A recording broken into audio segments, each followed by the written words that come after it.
ಕಾರವಾರ ನಗರದಲ್ಲಿ ಹಾದು ಹೋಗಿರುವ ಗೋವಾಕ್ಕೆ ಹೋಗುವ ರಾಷ್ಟ್ರೀಯ ಹೆದ್ದಾರಿಯಲ್ಲಿ ಫ್ಲೈಓವರ್ ನಿರ್ಮಾಣವಾದ ಬಳಿಕ ಕಾರವಾರದ ಟ್ಯಾಗೋರ್ ಕಡಲ ತೀರಕ್ಕೆ ಬರುವ ಪ್ರವಾಸಿಗರ ಸಂಖ್ಯೆಯಲ್ಲಿ ಭಾರಿ ಇಳಿಮುಖವಾಗುವಂತಾಗಿದೆ. ಕಾರವಾರ ನಗರ ಪ್ರವೇಶಿಸುತ್ತಿರುವಂತೆ ಲಂಡನ್ ಬ್ರಿಡ್ಜ್ನಿಂದ ಆರ್ಟಿಒ ಕಚೇರಿವರೆಗೆ ಹೆದ್ದಾರಿಯಲ್ಲಿ ಫ್ಲೈಓವರ್ ನಿರ್ಮಾಣ ಮಾಡಲಾಗಿದೆ. ಹೀಗಾಗಿ ಈ ಮಾರ್ಗವಾಗಿ ಗೋವಾ ಹಾಗೂ ಮಂಗಳೂರು ಕಡೆ ಪ್ರಯಾಣಿಸುವ 180ರಷ್ಟು ಪ್ರವಾಸಿಗರು ಫ್ಲೈಓವರ್ ಮೇಲಿಂದಲೇ ಸಂಚಾರ ಮಾಡುತ್ತಿದ್ದಾರೆ.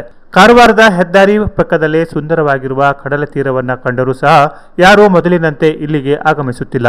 ಈ ಫ್ಲೈಓವರ್ ಆಗುವ ಮೊದಲು ಗೋವಾ ಕಡೆಯಿಂದ ಕಾರವಾರ ಪ್ರವೇಶಿಸಿ ಹೋಗುವವರಾಗಲಿ ಅಥವಾ ಮಂಗಳೂರು ಕಡೆಗಳಿಂದ ಗೋವಾ ಕಡೆ ಸಂಚರಿಸುವ ಹೆಚ್ಚಿನ ಪ್ರವಾಸಿಗರು ಕಡಲ ತೀರಕ್ಕೆ ತೆರಳಿ ಕೆಲ ಸಮಯ ಕಳೆದು ಸಾಗುತ್ತಿದ್ರು. ಆದರೆ ಫ್ಲೈಓವರ್ ಆದ ಮೇಲೆ ಕಡಲ ತೀರಕ್ಕೆ ಭೇಟಿ ನೀಡುವ ಪ್ರವಾಸಿಗರ ಸಂಖ್ಯೆಯಲ್ಲಿ ಗಣನೀಯವಾಗಿ ಇಳಿಕೆಯಾಗುತ್ತಿದೆ.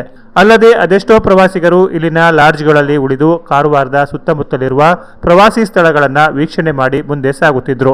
ಇದರಿಂದಾಗಿ ಎಲ್ಲ ವರ್ಗದ ಜನರಿಗೂ ಒಂದಿಷ್ಟು ವ್ಯಾಪಾರ ವಹಿವಾಟು ನಡೆಯುತ್ತಿತ್ತು. ಈಗ ಅವೆಲ್ಲವೂ ಸಹ ನಿಂತು ಹೋಗಿದೆ. ಪ್ರತಿ ವರ್ಷ ಸಹ ದಸರಾ ರಜೆ ಸೇರಿದಂತೆ ಸಾಲು ಸಾಲು ರಜೆಗಳು ಹಾಗೂ ವಾರಾಂತ್ಯದ ರಜೆಗಳಲ್ಲಿಯೂ ಕಾರವಾರದ ಕಡಲ ತೀರದಲ್ಲಿ ಹೊರ ಜಿಲ್ಲೆ ಹಾಗೂ ರಾಜ್ಯದ ಪ್ರವಾಸಿಗರು ಅತಿ ಹೆಚ್ಚಿನ ಸಂಖ್ಯೆಯಲ್ಲಿ ಕಾಣಬಹುದಾಗಿತ್ತು. ಈಗ ಅವೆಲ್ಲವೂ ಇಲ್ಲದಂತಾಗಿದೆ.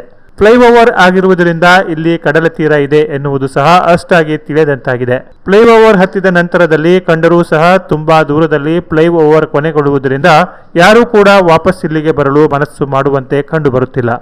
ಹೀಗಾಗಿ ಪ್ರವಾಸೋದ್ಯಮ ಇಲಾಖೆ ಪ್ರವಾಸಿಗರನ್ನ ಆಕರ್ಷಿಸಲು ಫ್ಲೈಓವರ್ ಆರಂಭವಾಗುವ ಪೂರ್ವದಲ್ಲಿ ಇಲ್ಲಿನ ಪ್ರವಾಸಿ ಸ್ಥಳಗಳು ಇರುವ ದೊಡ್ಡ ದೊಡ್ಡ ಬ್ಯಾನರ್ ಸೇರಿದಂತೆ ಆಕರ್ಷಕ ಕಟೌಟ್ ಹಾಕಿ ಪ್ರವಾಸಿಗರನ್ನ ಆಕರ್ಷಿಸುವ ಕಾರ್ಯಕ್ಕೆ ಮುಂದಾಗಬೇಕೆಂದು ಸಾರ್ವಜನಿಕರು ಆಗ್ರಹಿಸಿದ್ದಾರೆ.